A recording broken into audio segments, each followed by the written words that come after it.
my soul was free. Welcome back to New Mexicast, everyone. Before the break, we introduced you to an event called an Iron Pour in Tucumcari, New Mexico. Now, when my friend Tom McGill introduced me to the Iron Pour, I honestly didn't know the first thing about what that meant. And so luckily, Tom is a very patient person, and he walked me through the process of iron casting step by step. So that's lucky for me and for you, because now I get to share it with you. I hope that you find it as fascinating as I did. Enjoy. This episode and New Mexicast theme song are brought to you by Dorian Spencer. Some of you may get lucky enough to catch him busking around New York City, but fortunately for the rest of us, his Stone to Stone CD is now available at dorianspencer.com.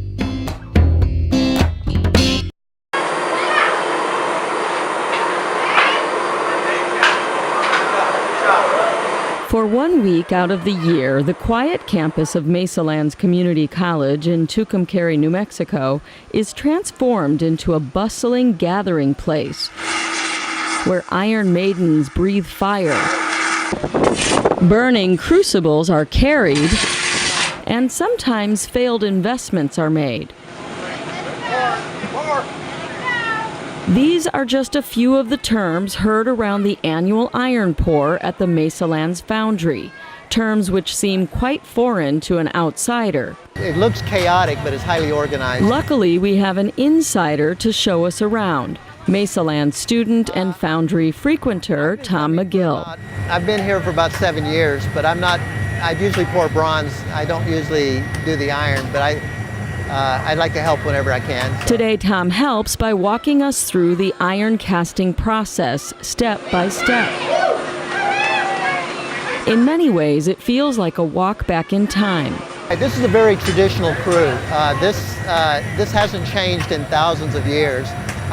Cast iron came about in the early 19th century in this form. Before that, it was hit or miss. These are very traditional people, and they use traditional tools. It's not like the Society for Creative Anachronism, but they're actually mostly artists, by the way. This is an art form, so the output will be fine art for the most part.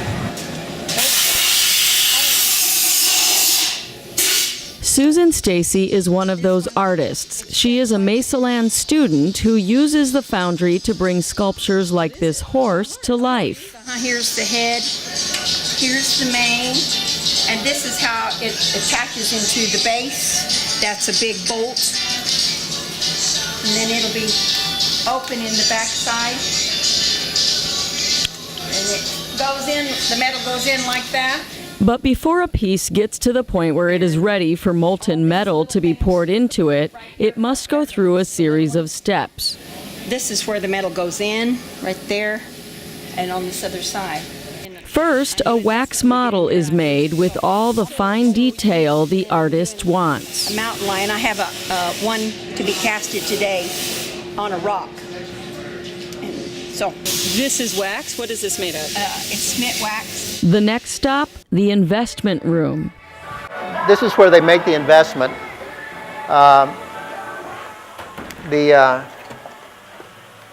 This is liquid investment, and so things are dipped into that. And then it just coats them, kind of like it did to the... Exactly.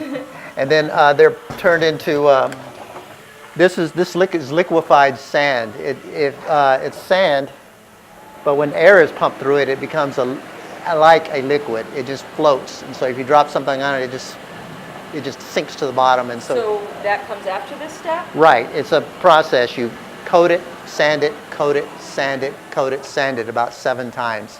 Normally it's not that low. I've never seen it this low. Oh, because people have been using it a lot. Right. It's a messy process which Susan Stacy is very familiar with. This is called patch, and it's what we call flour and investment, and we have to have this to patch cracks and holes in our invested pieces. At the end of the weekend, or the week, however long you've been here, your hands must be pretty dry. Yeah, I don't have feminine hands. That's okay, neither do I. But you also have a beautiful piece of art, experience, yes. Yeah. whatever. It's a unique thing. Yeah, so it's worth what time and energy you put into it. After this investment and sand coating process, the pieces are left to harden on these drying racks. Once hardened, the bottom is cut off. It's too much for this. We can pull one of those out if we have to. Yeah. And then the mold is baked in an oven. You've heard of the Bronze Age. Yes. This goes back to the Bronze Age. Actually, very similar process. This is still warm. This is the melt-out oven. The wax is melted. We're actually doing the process backwards, but the wax is melted out of the molds and gathered and reused. These must be poured sitting on the sand tray. This one too, because this has got a, After all of that, the investment mold is ready to be inspected by foundry master and art instructor DeJean Jawrunner, because even the tiniest crack could lead to a failed investment. I don't know if anybody's checked these over. There's a lot of pressure inside for us, so certain things like large flat surfaces want to break out. This is brittle material. Some things you just have instinct are going to pour. Not everything pours, there are failures. But even after all of these steps, the piece isn't ready for molten iron to be poured into it just yet. The white molds that you've seen have to be heated up, because if you pour iron into a room temperature, the expansion is a big problem. So this will, they'll all be put in here and raised to about 1,000 degrees, so the differential in temperature is not so great. And it'll be hoisted over here and dropped into this pit, so it's easy to pour into. And the molds are all lashed in this area for access, and they'll be putting them on and taking them off all evening. Finally, these pieces are ready for the iron pour. But prepping them is just part of the process.